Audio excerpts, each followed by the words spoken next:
Senhoras e senhores, dispensa apresentações. Orlando Drummond. Natan Lisboa.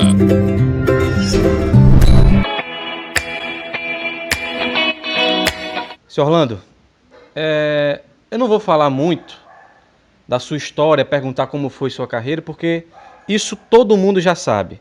Mas eu tenho uma primeira pergunta para fazer. O que significou a dublagem na sua vida? Uma segunda grande fase na minha vida artística veio com a dublagem, no qual eu fui o primeiro diretor de dublagem aqui no Rio de Janeiro. E até hoje, volta e meia, me dão uma chamadinha para fazer alguma coisa. Eu vou me negando porque a idade é muito grande, são 99 anos que eu faço. Eu aproveito para relembrar isso, 99 anos, são quase 100 anos. Cruzes, como diria o seu Peru, cruzes. Foi outro personagem grandioso também que eu ganhei, foi o seu Peru, o seu Peru de Vila Isabel. Ele veio do rádio, né? Era o Lúcio. Você não... O Lúcio Granfino. Isso, aí virou o seu peru. Isso você lembrou. Uhum. Lúcio Granfino. E aí segui depois com o seu peru. Também como foi, não me lembro mais, mas foi nascendo, foi vivendo. E até hoje ainda me chamam de seu peru, muitas pessoas na rua. Uhum. Seu peru, seu peru, seu peru, tudo bem. Graças a Deus, foi para o bem. Seu Peru! Cruzes, que susto, Ticha. Eu preferia que tivesse, em vez de Paulo Burro, fosse Paulo Peru. Que loucura. Mas já que não pode ser, o peru é todo seu. Sua preferência culinária, qual é o prato da sua preferência? Ticha, bofe. E preparado como? Ensopado, com batata, com arroz? Cru, vivo, saltitante. E de preferência que não tenha servido o exército. Zero. Meu São Lourenço, está ele comigo, porra, aqui. Felipe Drummond, obrigado também por ter aceitado meu convite, por ter feito a ponte para vir aqui à casa do seu avô. Enfim, obrigado por tudo, cara. Eu acho que vou passar 8.000 anos na minha vida e não vou conseguir agradecer assim. Aliás, colocar em palavras o tamanho do meu agradecimento. Mas antes de terminar de te agradecer, eu tenho que agradecer também as pessoas que trilharam esse caminho até eu chegar aqui, né? Eu preciso agradecer inicialmente ao Monja, ao Mário Monjardim e ao Ricardo Schneitzer, que foram os primeiros dubladores que aceitaram o meu convite, imediatamente já fizeram comigo as entrevistas. Depois, Ronaldo Júlio, que passou o contato para Carmen Sheila, que passou o contato para Márcio Simões, que passou o contato para Hélio Ribeiro, que passou para Mônica Rossi, que passou para Mário Jorge, e aí Mário Jorge conversou com você lá na MG. Então vocês entendem que é uma rede que eu não posso deixar de agradecer a todo mundo? Todos os outros dubladores também, muito obrigado. Mas essa rede que eu falei aqui foi a rede que me fez chegar até o Felipe e chegar até o grande, inigualável, inestimável, insubstituível Orlando Drummond. Bom, dito tudo isso, depois desse discurso, me fala como é que começou a tua vida na dublagem. Bom, primeiro eu queria agradecer ao convite, queria dizer que pra gente é sempre uma honra ter o trabalho reconhecido. Eu, assim como vocês, a gente estava até conversando e tal, ele até falando que a gente não tem ideia de como é meu avô. Meu avô é meu ídolo também, então aquela frase de quem ama os meus, eu também amo, sabe? Pra mim serve muito também.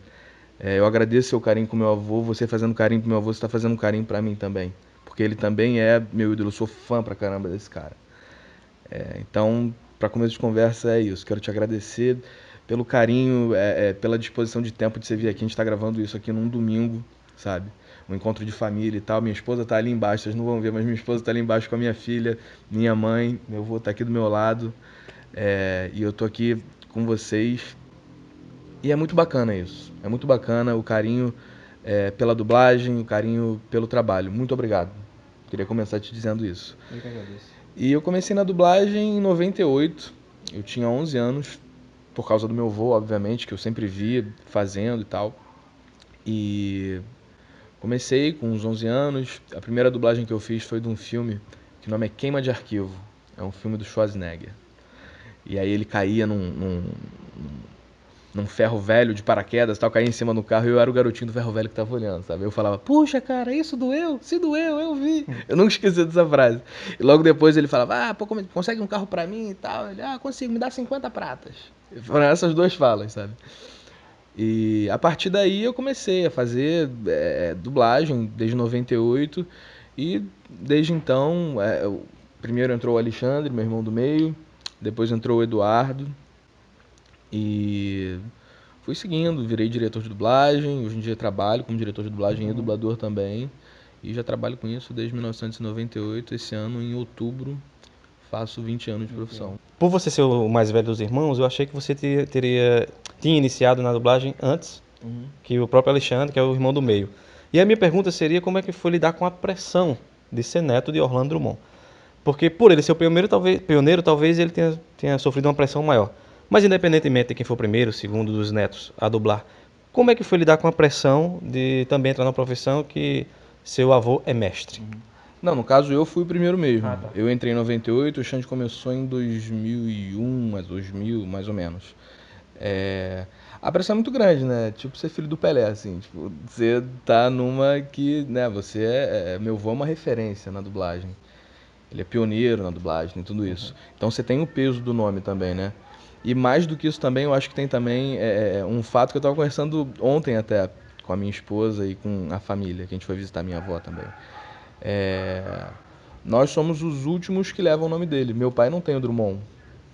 E aí eu tenho o Drummond, o Alexandre tem o Drummond e o Eduardo tem o Drummond. E aí quando eu tive a minha filha, ficou naquela, né? Não, meu último nome é Cardoso, vai colocar o Cardoso nela? Eu falei, não, eu quero botar o Drummond, porque senão o Drummond vai morrer em mim. E eu acho que o Drummond tem que continuar, sabe? Então eu acho que tem o peso, obviamente, dessa coisa de ter sido o primeiro e eu puxei meus irmãos também pra isso. E me orgulho muito disso, me orgulho muito de ser um espelho pra eles também, sabe? Mas também me orgulha muito o fato de poder carregar o nome do Drummond. Independente se eu trabalhasse com dublagem ou não, seria um orgulho pra mim. E agora eu estou com o mais novo dos irmãos, né? E o segundo dos irmãos, tá? Isso nós discutimos aqui há pouco. O que chega mais perto do DNA de Orlando Drummond. Dudu, brigadão, cara, por ter aceitado meu convite. E antes da gente falar do DNA do seu avô, e antes da gente falar sobre essa questão da sua capacidade de dublar, que já é incrível, apesar da pouca idade, me fala como é que foi teu início na dublagem, como é que foi o início da tua carreira dublando. Eu comecei com dublagem, eu fiz o meu curso em 2008, finalzinho de 2008 eu tinha terminado, comecei a dublar definitivamente em 2009. E foi algo que eu sempre gostei, mas é até engraçado isso quando perguntam. Quando eu era pequeno eu não, entendia dublagem. Era tipo, o Scooby-Doo um dia vai estar andando na rua, o cachorro com todo mundo na máquina de mistério, eu vou falar, olha, o Scooby-Doo. Não conseguia associar que aquilo era um desenho, era tipo, real, por que não?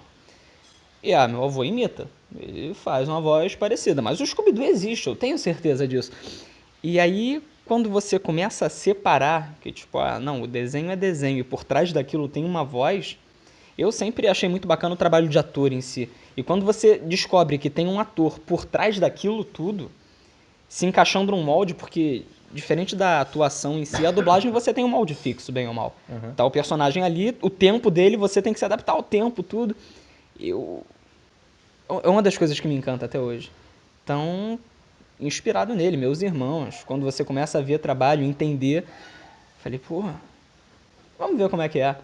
Comecei a fazer dublagem, comecei a fazer teatro, dei uma parada no teatro, segui na dublagem e estamos aí até hoje. A gente falava pouco em off sobre interpretação e a capacidade que seu avô tinha de interpretar personagens diferentes. Assim, era incrível como, até no mesmo personagem, como o Gato Guerreiro, eu estava citando há pouco, quando ele sai do pacato e vira o Gato Guerreiro, já é completamente diferente a interpretação, a entonação, e mostra uma personalidade completamente diferente. E a gente estava conversando em off com teus irmãos que hoje é o que já tem essa, vamos dizer, a facilidade ou a qualidade de fazer essa mudança de interpretação. Bom, baseado nisso que eu falei, quero fazer duas perguntas. Primeiro, quero que você fale daquele filme que você citou em off, que você fez 6 personalidades diferentes dentro do mesmo filme. E como é que é feita essa mudança de personalidade, como é que é feita essa interpretação. Eu quero só exemplificar a mudança que você fez do Russell para o Gumball, que são dois seres completamente diferentes, apesar de ser dublado pela mesma pessoa. Esse filme é o chamado Os Clones de Adam, é da Nickelodeon, tem uns 3 anos, mais ou menos, que eu devo ter feito ele. E é de um ator que eu faço em diversas produções da Nickelodeon, já fiz em algumas, que é o Jace Norman, e ele é muito ligado a isso na comédia. E no filme o tio levava uma máquina de bronzear para a garagem da casa deles, ele caía nessa máquina de bronzear e descobria que era uma máquina de fazer clones. E aí ele acidentalmente fez um e depois começou a fazer outros, visando tipo, agora o primeiro clone saiu para ajudar ele, era mais certinho. Não, mas pô, tem que ter um clone para cuidar da minha irmã quando ela vai no balé. Aí cria um clone mais pacatão, meio hippie. Não, mas eu quero um clone pra parecer bacana pra menina que trabalha no parque. Aí fazia o clone todo elegante e tal. E cada um ia tendo uma personalidade. Então era ele, o que era mais certinho, um hippie, um festeiro, um que saiu errado porque ele fez rápido, então ele era todo troncho, ficava só cortando a grama. E o galã que se tornava o vilão no meio do filme. Que ele descobria que tinha alguma coisa na máquina, enfim, que eu acho que os clones iriam sobrevivendo, tipo, ficaria um e os outros iriam sumir, digamos assim. Acho que era isso. E aí esse clone mais galã se virava pra ver se ele ficava e os outros clones sumiam. Sumindo, inclusive, com o garoto original. Então era uma trama muito bacana e, como eu te falei, foi o único filme até hoje que antes de gravar eu procurei na internet pra assistir pra ver. Eu acho que o truque pra criação mesmo de cada personagem nisso foi... A gente fez personagem por personagem. Então, primeiro faz o garoto normal. Aí dava 3 dias, ok, agora vamos fazer o outro. E aí fazia o outro, e o outro. E aí você meio que se encaixa no personagem. E é exatamente isso. Você falou do Gumball, do Russell. Hoje, mais velho, eu não consigo fazer o Russell que nem eu fazia quando eu fiz ele há quase 10 anos.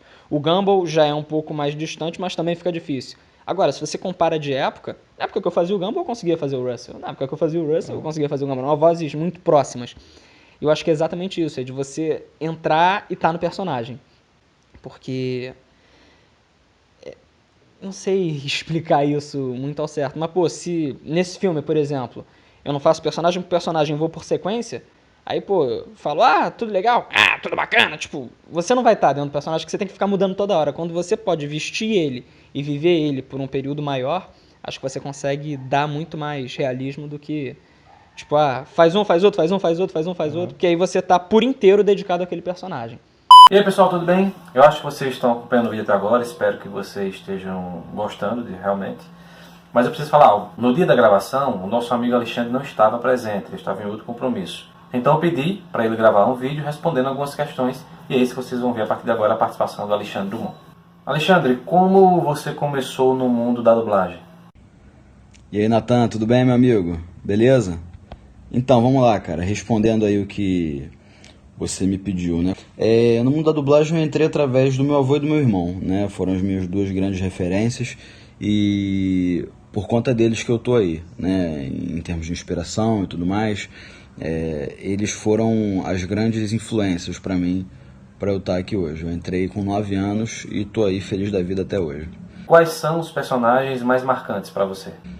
Bom, meus personagens mais marcantes, eu acho que a minha carreira se divide um pouco em duas partes, né? A parte quando eu era criança e o atual. Eu acho que da minha época de criança, eu acho que o mais marcante, eu não sei se foi o Timmy Turner, cara, né? Dos Padrinhos Mágicos, ou se foi o Takato, do Digimon. São dois desenhos que, pô, o pessoal gosta muito e fala muito. Mas são só 6 e 4. É duro ser criança. Aposto que é ótimo ser adulto. Quando crescer, vou fazer o que quiser, quando quiser. Evolução da matriz! E o mundo de volta para... Pokémon! E hoje em dia, das coisas que eu faço que eu mais gosto são o Flash, né? Que eu faço o próprio Flash na série da Warner e tudo mais. E o Alec na série Shadowhunter, que também é uma trama muito legal, a relação dele, enfim, acho que é super bacana e o pessoal gosta muito. Só toma cuidado com isso. Termina isso, eu tenho que ir pra casa do Stein, o Aileen vai atrás dele. Já vimos que o impossível não quer dizer nada pra gente, né? Porque eu tiro a Clarissa da cidade a tempo, mas você tem que ficar aqui. Eu não tô falando disso. Tô falando dos submundanos. Jace, você não sabia. Não é a sua culpa. O que esse sangue puro de anjo faz em você? A Clary tem a habilidade de desenhar novas runas. Então você deve poder fazer alguma coisa especial.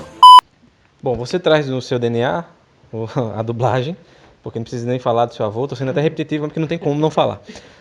Você tem essa resposta, você tem essa consciência de que você traz um DNA muito forte e meio que unânime, né? A gente falei aqui com teus irmãos, com teu irmão, que você é o que chega mais próximo da qualidade que seu avô tinha. Assim. Você tem essa resposta, você tem ciência disso? E isso mexe contigo, né? Não, eu fico lisonjeado pra caramba com isso. Eu acho que é um constante aprendizado. Eu vou fazer aí, muito em breve, 10 anos nisso e ainda tô aprendendo, cara. Acho que a gente não deixa de aprender nunca, sabe? E cada vez mais é uma profissão que me encanta tanto, tanto, tanto, tanto, tanto. E ver reconhecimento nisso é magnífico, porque é difícil. É difícil as pessoas reconhecerem a dublagem.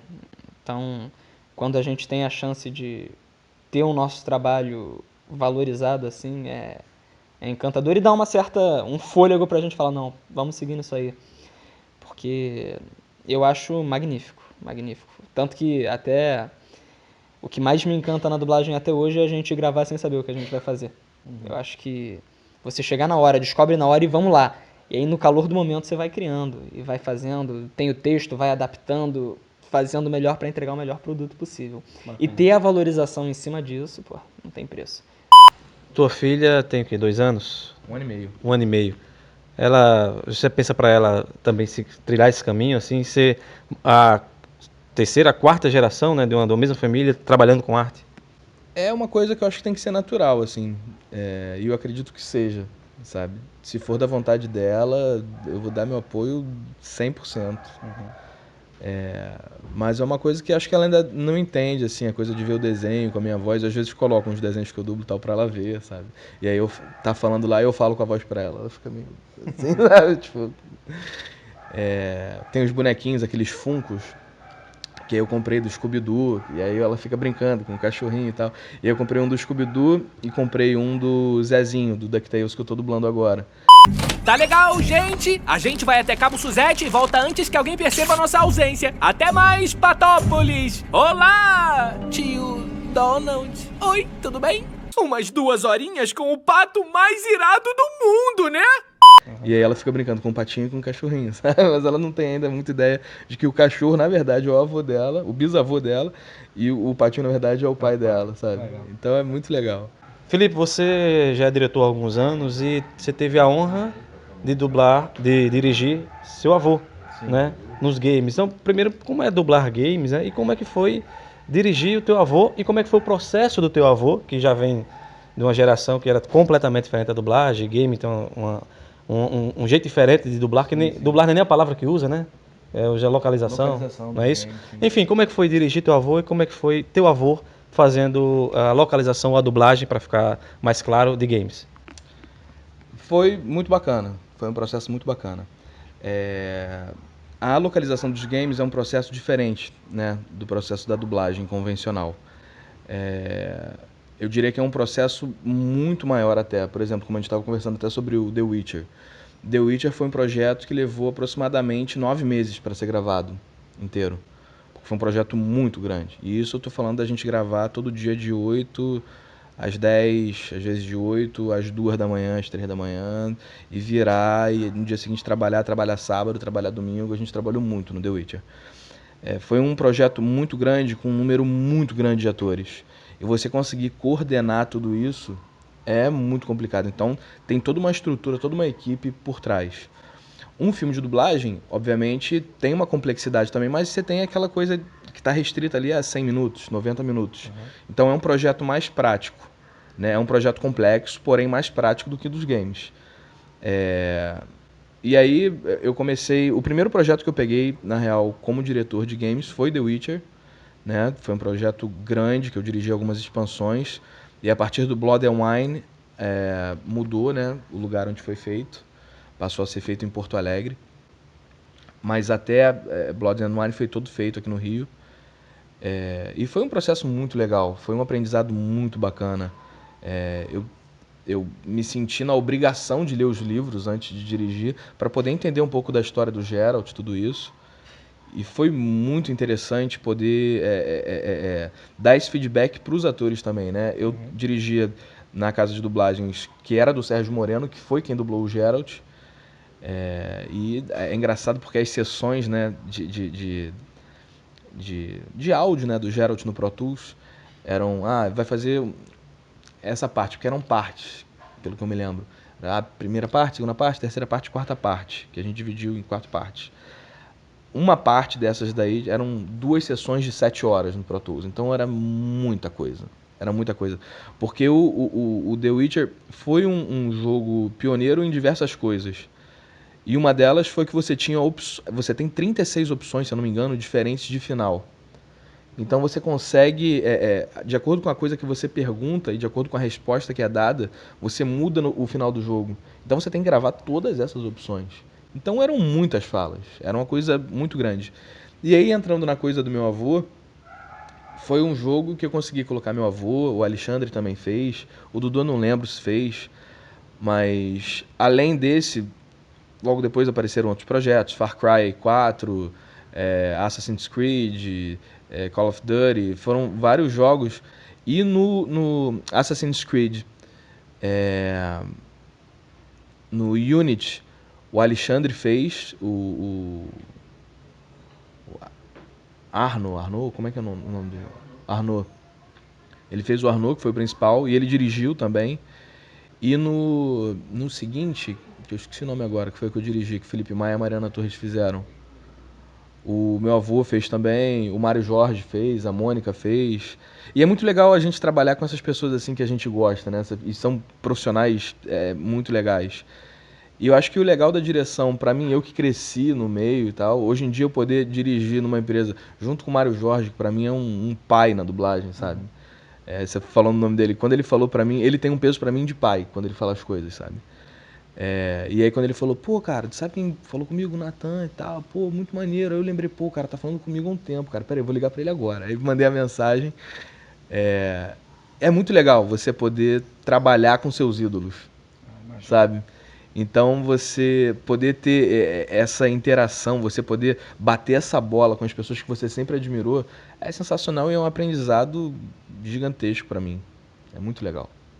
Seu avô dublou inúmeros personagens e vamos supor que vai haver alguns remakes, sei lá, de Popeye, de Caverna do Dragão, enfim. E aí surge a oportunidade de você fazer algo que teu avô já fez. Então, diante das coisas que teu avô já fez, qual seria o personagem que você teria vontade de fazer? Caramba. Acho que é a pergunta que eu nunca ouvi. Quero te falar que é uma responsabilidade grande. Eu digo que se na idade dele eu for 0,000000001% do que ele é, eu já vou me sentir completo. Porque é um talento que acho muito difícil ter alguém igual. Quando você falou a questão de ser insubstituível, até pra gente que tá dentro, acho que é insubstituível. E é até uma questão assim, um trabalho complicado, porque é algo que eu vivi, sabe? Eu vi Popeye quando era pequeno, Alf, Scooby-Doo, tudo isso, e se surgisse a chance de ter um peso desse, é barra. Mas desses personagens que você falou, que eu sempre vou achar mais sensacional é o Alf. Porque é um ET que come sanduíche de gato, é muito louco, eu acho isso maneiríssimo. Então acho que dos personagens assim, o que pra mim é mais sensacional é o Alf. Mas não sei se tenho essa responsabilidade de abraçar um projeto tão que é insubstituível. Acho que é um e vai ser sempre ele. Se vocês querem entender o que é o trabalho do Orlando no Alf, vejam no original, vocês vão entender o que é o trabalho dele no Alf. Agora vamos falar do Russell. Bom, Russell, as pessoas que estão começando a dublar, geralmente começam fazendo uma ponta, o soldado 21, né, o policial 23, o bandido 12, etc. E aí você vem logo com o protagonista, no seu primeiro trabalho. E foi uma interpretação, assim, absurda, cara, incrível. Eu quero te parabenizar mais uma vez, já fiz isso em off, mas eu quero fazer assim, isso para todo mundo ver. Então como é que foi, cara, dublar o Russell? Como é que foi essa experiência de, no seu primeiro trabalho, você já fazer um personagem que é protagonista de um filme?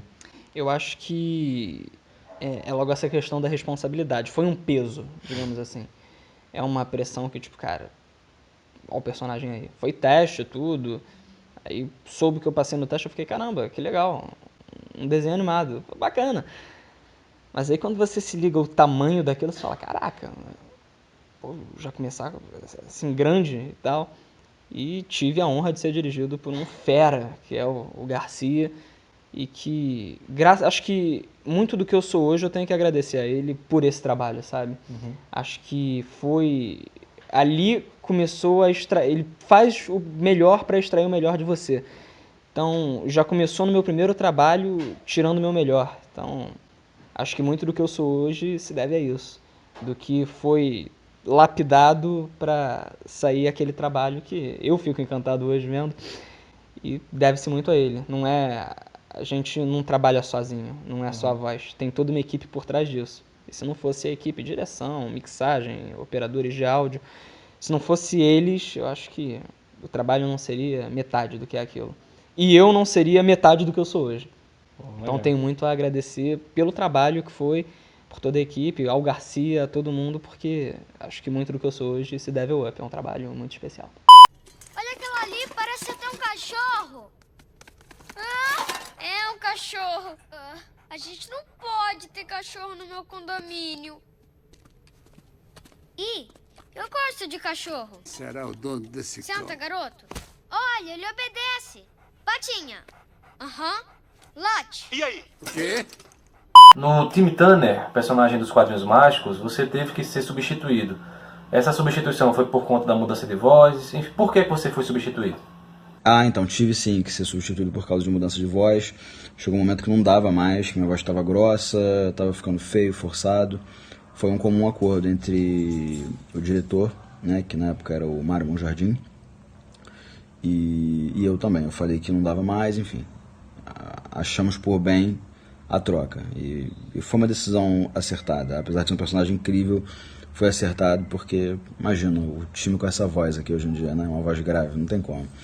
E hoje, vocês dublam muitos games, então como é jogar se ouvindo? Pô, é muito legal, cara. Jogar se ouvindo foi muito maneiro. Eu tive essa experiência mais firme no Assassin's Creed Unity, que eu pude jogar full time com o Arnaud, então foi muito legal, assim, é diferente, é inusitado. E como é que foi o processo de escolha para você dublar o Flash no seriado da Netflix? Bom, o processo de escolha foi baseado em cima de escalações anteriores, né? Eu já tinha feito o Grant Gustin, né? Eu já tinha dublado o Grant Gustin no Glee e dublei também no Arrow, né? Então, respeitaram a escalação do Glee, me chamaram pro Arrow, aí como eu já tinha feito no Arrow, eu fiz na série do próprio Flash. E, cara, dublar o Flash pra mim é motivo de grande alegria, grande honra, uma responsabilidade muito grande.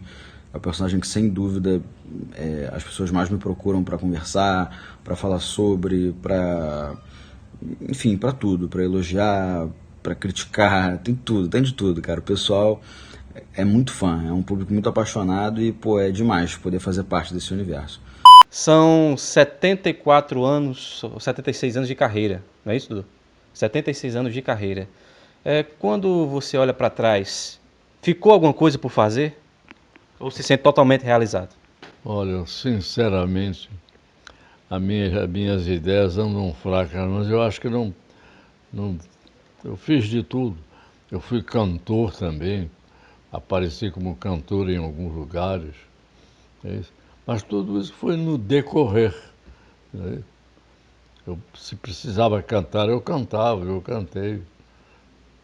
Aí começou a pegar por todos os lados. Uhum.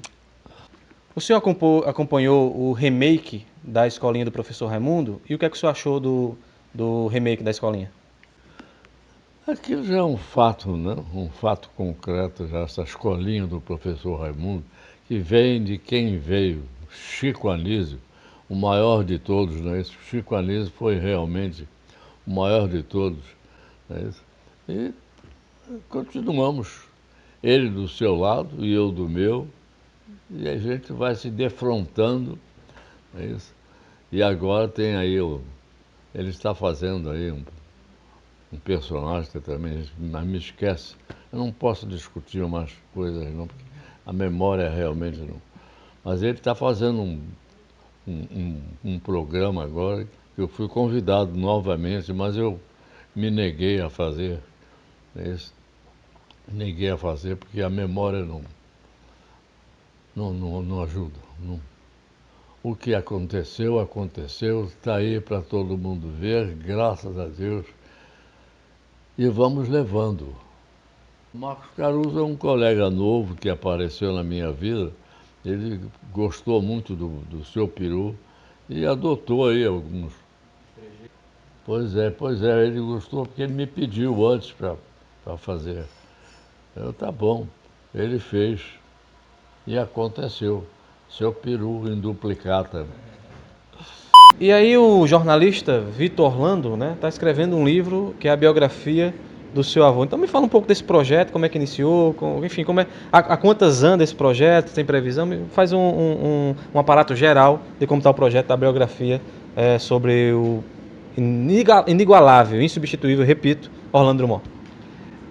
Meu avô é uma biblioteca de informações, né, da dublagem, do rádio, da TV brasileira.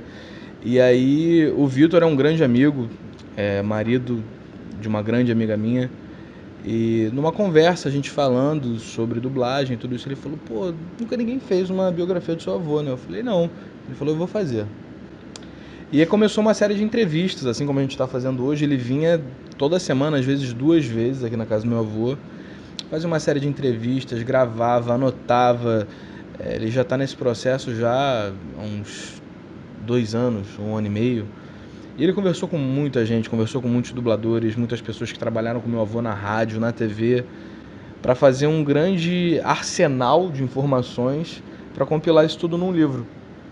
Ele está na fase agora já de finalização do livro, tudo isso, começando a correr atrás de editoras e tudo mais. E eu acho que é um projeto que vai ser muito interessante, vai ser muito bacana para a gente guardar como um tesouro da nossa família, da história do nosso avô, da história da dublagem brasileira também. Mas tem previsão de quando vai ser lançado? Nenhum? Por enquanto não. Ainda está na fase de finalização do projeto, tudo isso. Mas assim que eu tiver uma confirmação, eu te passo para a gente divulgar isso aí. Sim, faço questão também de entrevistar o Vitor Orlando, porque ele realmente está gravando um tesouro. Isso é algo, eu não diria que é tesouro da dublagem, é tesouro nacional. Isso tem que ser tombado, tem que ser guardado no Banco Central para nunca se perder isso, porque realmente deve ser... Eu acho que não vai dar um livro não, vai dar uma bíblia de tanta coisa, né? É verdade. A quantidade de informação é muito grande. Bom, você dublou o Júnior no Eu, a Patroa e as Crianças, que eu acho que é um personagem que marcou época, né?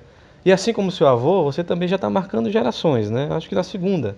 Porque Júnior eu acompanhei, sei lá, no comecinho da minha vida adulta.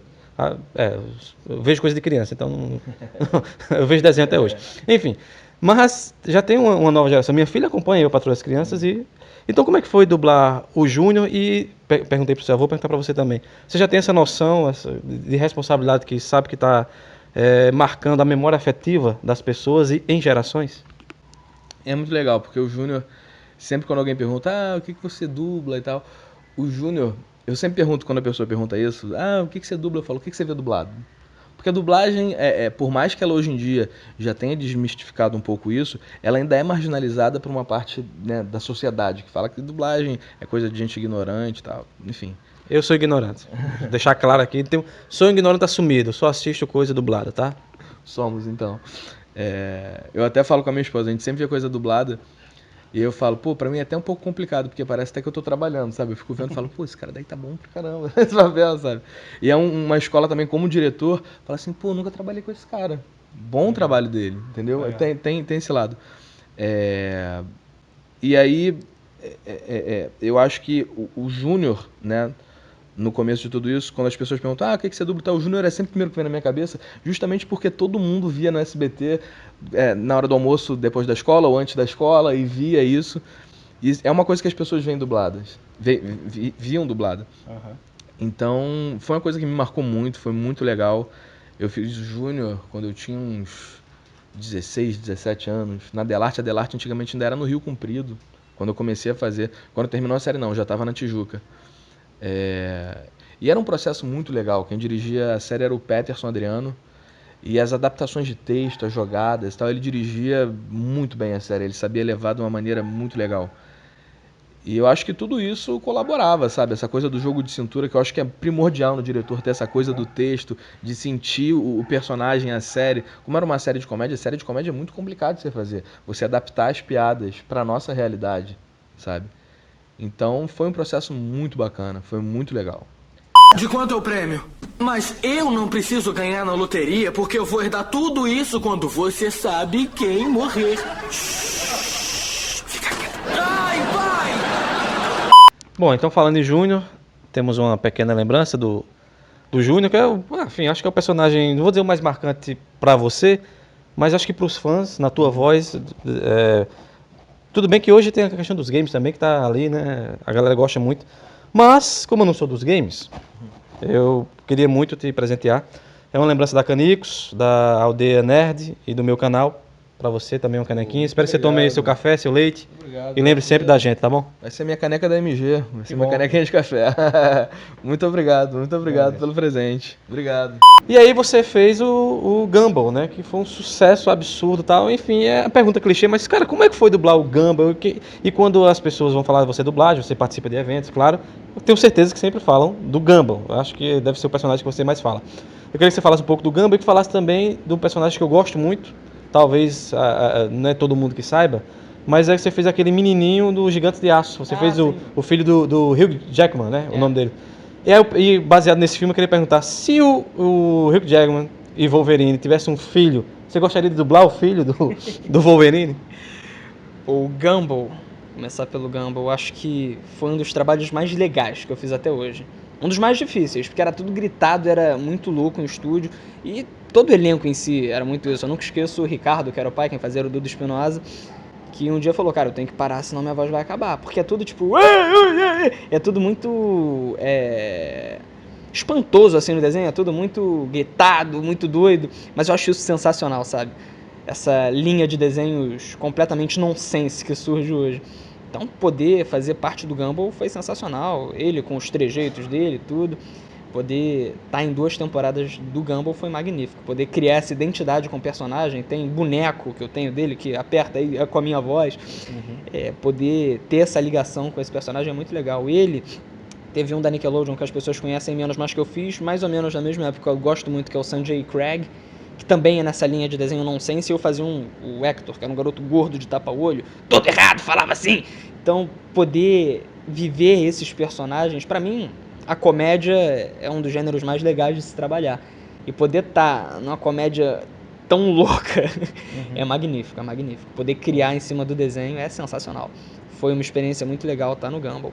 Tá, última vez. Nós temos que voltar pra casa. Com licença, moço. O que tá fazendo? Está roubando a loja? Nós nunca brincaríamos com isso. Ah, me dá mais tempo pra pensar. Uma vela, essa é minha ideia. Teletransportando pra dentro. O Gigantes de Aço também foi um trabalho muito marcante, assim. Eu acho a temática do filme maneiríssima, né? Dos robôs no futuro, tudo. A qualidade do filme é sensacional. Eu acho o Gigantes de Aço como se fosse um remake do Falcão. Lembra o Falcão, aquele filme que tem com o Sylvester Stallone? Só que, lógico, trazendo para um mundo mais moderno, né? E falando de interpretação, a gente já falou, mas falado novamente, a sua interpretação que você dá ao moleque, que é um moleque que ele sente uma falta muito grande do pai, né? Mesmo naquele primeiro momento tendo aquele choque de relacionamento com o pai, e você dá toda aquela carga, todo aquele peso. Emocionalmente, esse filme mexeu contigo também em estúdio, quando você estava fazendo? Acho que todo filme mexe um pouquinho, né? Foram muitos trabalhos que eu fiz assim, porque esse já foge da comédia, já é mais uma ação e tal, uns toques de drama, assim, essa questão. E é algo que eu acho também maneiríssimo de fazer, partir para essa outra vertente.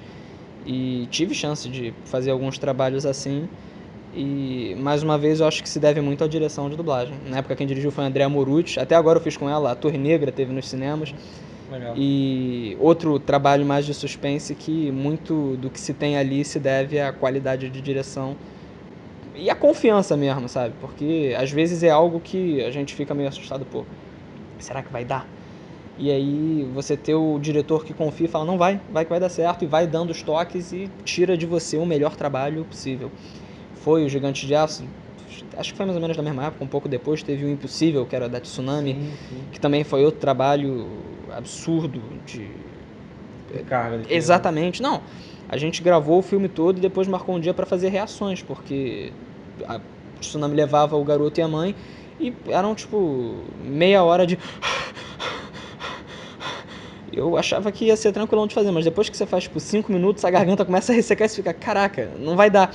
E aí vê onde é que dá pra parar, bebe uma água e continua. Fiz com um Manolo, na época também foi maneiríssimo e acho que é muito disso. São exemplos de trabalho que a equipe faz toda a diferença, que como todo mundo junto dá pra tirar um trabalho sensacional.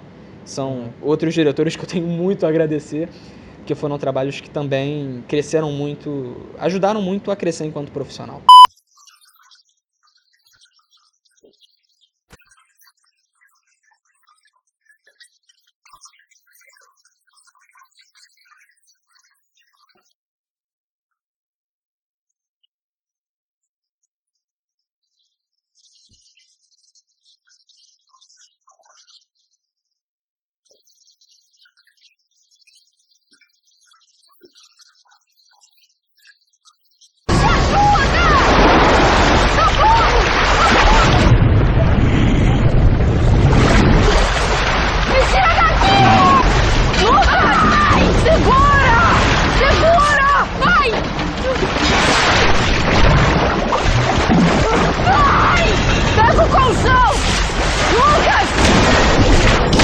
Bom, e para concluir, nesse mundo novo dos games, né, que acho isso sensacional, apesar de eu não jogar tanto, mas é sensacional você ter jogos aqui no Brasil com dublagem brasileira, isso é incrível, né? E você dublou, fez parte do elenco do League of Legends, né? Que é acho que é um dos games mais jogados no mundo, né? Hoje em dia. Então, cara, como é que foi? Você primeiro, quero saber se você joga, se você também é um gamer, e como é que foi você entrar nesse universo dos games e dublar, ou fazer parte do elenco desse game que é sucesso mundial. Com certeza. É muito engraçado isso, né? Porque eu fiz o League of Legends por causa do Russell, porque bem ou mal o Timo é um escoteirinho, me chamaram na época e tal. E eu fui saber da existência do LoL muito tempo depois. Eu lembro que eu tava na escola e falaram, cara, você dublou o LoL? Eu, hã? O League of Legends, o Timo, eu... Não sei, porque como a gente trabalha por arquivo é exatamente isso. A gente vê o nome do arquivo e tal. Até devem ter me falado o nome do personagem na época, mas não memorizei assim. E aí que eu fui descobrir. E é engraçado que muita gente já falou, pô, você deve jogar muito, né? Não, não. Porque eu sempre fui jogar mais em console do que em computador. Nunca tive computador assim pra jogar jogo. PlayStation 2, PlayStation 3, 4, mas nunca joguei muito no computador. E aí tinha gente que falava, não é possível, você fez e não joga? Eu, não. Mas acho maneiríssimo, eu já vi pessoas jogarem. Tem evento que a gente vai que tem esses campeonatos, tudo, a gente assiste. Tenho amigos que jogam, já dei uma jogadinha, mas nunca tive a chance de botar no computador e jogar. Mas só de poder acompanhar, eu acho um universo magnífico. Podendo ver jogo de console que eu jogo, que é dublado, tudo isso, poder acompanhar todo esse processo é muito legal. Fiz pequenas participações em outros games e poder assistir mesmo uma coisinha pequena, você fala, caramba, é completamente diferente da dublagem em si, sabe? Que bem ou mal, na dublagem, ok, você se adapta a um personagem, mas é uma pessoa que existe, um desenho e tal. O game é completamente tridimensional, ações, interações que podem mudar, variar de como o boneco faz. Cara, é muito doido, eu acho magnífico. E poder trabalhar com isso foi sensacional. Fiz pacote de skin pro Timo, foi acho que o Esquadrão Ômega, que era um que ele era meio vilão, que eu fiz um tempinho atrás. E, pô, é muito legal, acho que poder participar dessa outra vertente é algo sensacional. E, claro, muito evento que eu vou é muito pelo Gumball e muito pelo Timo. E poder ter essa troca com os fãs de, tipo... Você vê que as pessoas gostam do trabalho numa dimensão muito maior do que a gente imagina de vez em quando. E poder receber esse carinho é algo sensacional. Qual a receita para longevidade? Como é que se chega a 99 anos de idade? Como se chega? Eu vou levando sem sentir, mas pela memória eu vou vendo que já não exige quase.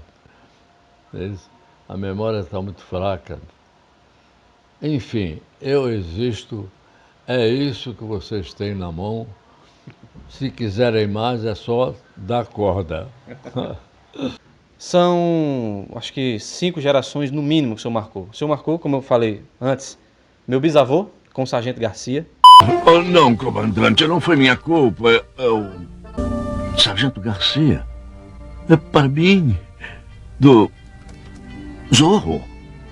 Se vier à estrada perto do desfiladeiro Cahuenga amanhã à noite sozinho, eu me entregarei ao senhor Zorro. Eu me entregarei ao senhor Zorro. Oh. Meu avô com o Popeye. Segura aí, ô gorducho. Dá 10 para o dono da lua, agora é a minha vez. Esse cara não terá a menor chance. Se eu me achar em apuros, poderei usar o truque do espinafre. Você sabe que eu sempre venço nestas histórias, não? O meu pai com o Alf, né? Aí, o droide disse para o juiz, para dizer a verdade, eu me sentiria melhor se ela morasse 6 anos-luz daqui. Eu garanto que é verdade. Eu tava lá! A mim, com Vingador, Scooby-Doo, enfim, mais uma série de personagens maravilhosos. Todos os que me desafiam devem ser punidos. E me livrar de vocês de uma vez por todas. Podem levá-lo! Eu odeio os Smurfs. Odeio vocês. Eu vou pegar todos vocês, nem que seja a última coisa que eu farei. Isso é mesmo um problema. O que vamos fazer? Ora, você não deve estranhar. Eu fico muito nervoso quando estou afastado há mais de 100 anos de casa. A sua mágica. É isso, congelando. Não fuja! Cheirando mal. Constantemente. Eu aqui. Salsicha. É um prazer, Salsicha.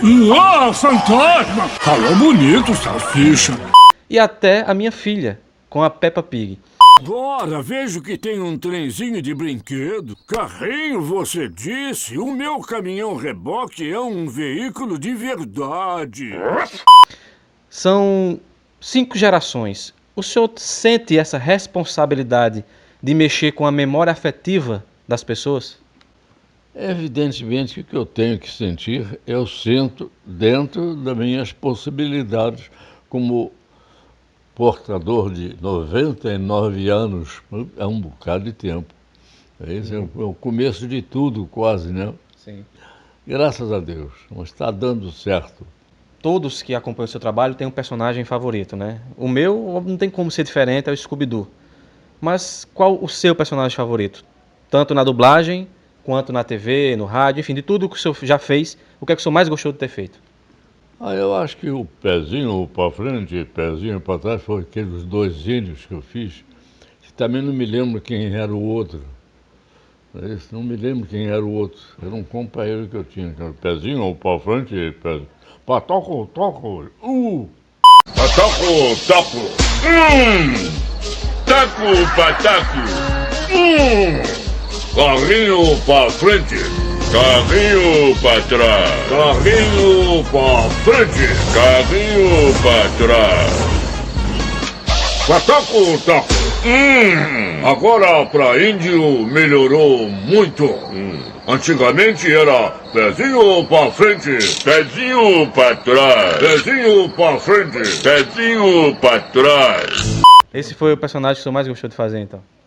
Não, eles todos têm o mesmo tamanho. Alf, Popeye, Scooby-Doo, Seu Peru, mas tem uma infinidade que não me lembro de todos mesmo. Mas está aí para todo mundo se lembrar, né? Alf, Popeye, Scooby-Doo, já é um bocado de coisa. O Galo também fazia na rádio Tupi, o Galo, né? O Gato Guerreiro, muita coisa, graças a Deus. Mas a idade vai ceifando tudo lá por dentro. A gente tem que relembrar assim, senão não dá para pensar. Graças a Deus. Aqui, um presentinho também do Russell, mais uma vez o presente da Canicos, do Aldeia Nerd e do meu canal. Eu acho que o Russell, sei lá, por ser o seu primeiro, talvez marcou uma época na sua vida. Na minha, com certeza, porque eu já vi esse filme milhões de vezes com minha filha. Quando você fez, minha filha não era nem nascida, mas hoje eu vejo com minha filha, enfim. Espero que você também goste, tá bom? Dessa lembrança. a mãozinha, o som dos exploradores da natureza, chamado. Pô, muito bacana. Agradeço aí por esse carinho, essa entrevista com a gente. É muito bom isso, sabe? A gente se sente abraçado assim e como é que eu posso dizer isso? Jogar para palavras é muito difícil, mas ter esse momento de troca e a gente vê que o nosso trabalho tá valendo a pena, pô, não tem preço. Só agradecer mesmo aí. Eu agradeço, cara. Obrigado mesmo. Obrigadão. Agora, uma última pergunta. Seu Orlando, muito orgulho do neto? Tudo orgulho. O pouco que me resta para julgar trata-se de uma pessoa. Obrigado, filho. E para concluir, Felipe, o que é que você fala então para os teus fãs, inevitavelmente para os fãs do teu avô também, e para os fãs de dublagem como um todo, que são ignorantes igual a mim e igual a você? Bom, a dublagem sempre foi a minha vida, assim, né? Eu gosto muito de trabalhar com o que eu trabalho, eu me sinto muito abençoado de poder trabalhar com o que eu trabalho, porque eu me sinto extremamente realizado fazendo o que eu faço.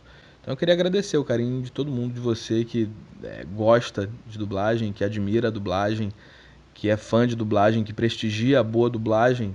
Muito obrigado. Eu acho que isso torna o nosso trabalho ainda mais maravilhoso do que ele é. Ele já é uma expressão artística única para mim, sabe? Mas ter o reconhecimento disso e a admiração de tanta gente que chega e fala e pede para você mandar um áudio e reconhece a sua voz é tão bacana. Então eu queria só dar meu muito obrigado. Obrigado. Acho que é isso, meu amigo. Um grande abraço aí. Obrigado por tudo, obrigado pela amizade. Seu Orlando, a gente trouxe aqui em nome da Canicos, da Aldeia Nerd e do meu canal uma lembrança com dois personagens que a gente gosta muito, o Alf e o Scooby-Doo. Espero que o senhor goste. Maravilha, maravilha. Poxa, Scooby-Doo. Que bom receber isso depois de tantos anos. É isso, Scooby-Doo. Valeu, amigo. Obrigado. Valeu mesmo. Isso é minha para vocês, né? Vocês dois que seguiram o meu caminho. Ainda tem o Alexandre também. Ainda tem mais um. É o Alexandre. Alexandre, Felipe e Dudu. Bom, senhor Orlando, eu não vou mais tomar seu tempo. Eu só queria, me permita falar uma coisa. Em nome de todos aqui,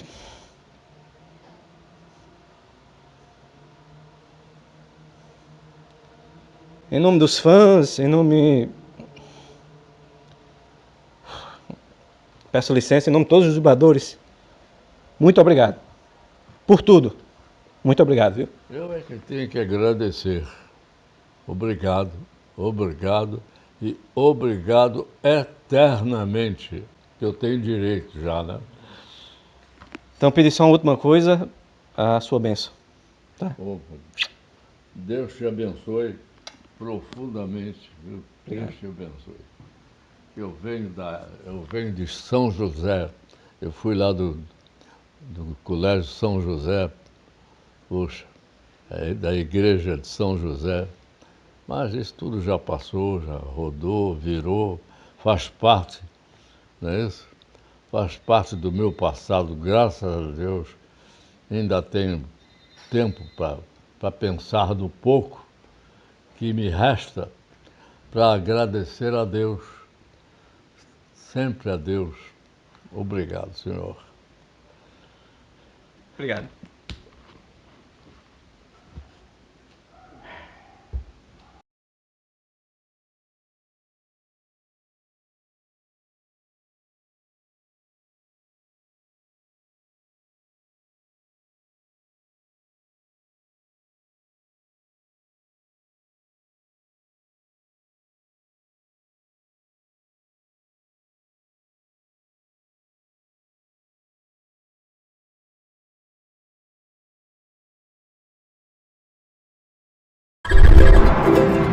Natan Lisboa.